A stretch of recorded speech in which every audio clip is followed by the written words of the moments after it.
Good morning, everyone. I am Shanami Baranda Cargason together with Miss Jasmine Lipusen.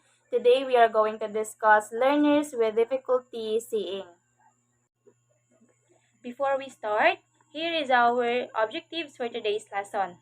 At the end of the lesson, the students can be able to first, define learners with difficulty seeing. Second, identify different traits on learners with difficulty seeing. And lastly, identify ways of general educational adaptation.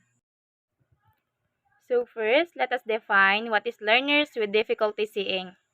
Students in the classroom will exhibit different levels of clarity of eyesight or visual acuity.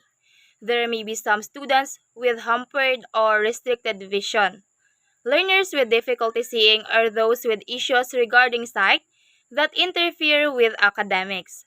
The definition from Individuals with Disability Education Act, or the IDEA, states that an impairment in vision that, even which correction, adversely affects a child's educational performance, which includes both partial sight and blindness. These students may need to have their eyesight corrected by wearing glasses or other optical devices. Learners with difficulty seeing means that a person's eyesight cannot be corrected to a normal level. Vision impairment may be caused by a loss of visual acuity, where the eye does not see objects as clearly as usual. Here are some traits that will help us identify if the learner has difficulty in seeing. First, crossed eyes. Second, squinting. Third, eyes that turns outwards. Fourth, clumsy. Fifth, usually bumping into objects. Next, prefer to sit near the instructional materials. Poor eye-hand coordination. And lastly, poor academic performance. Learners with difficulty seeing often have physical signs such as crossed eyes, squinting, and eyes that turn outwards.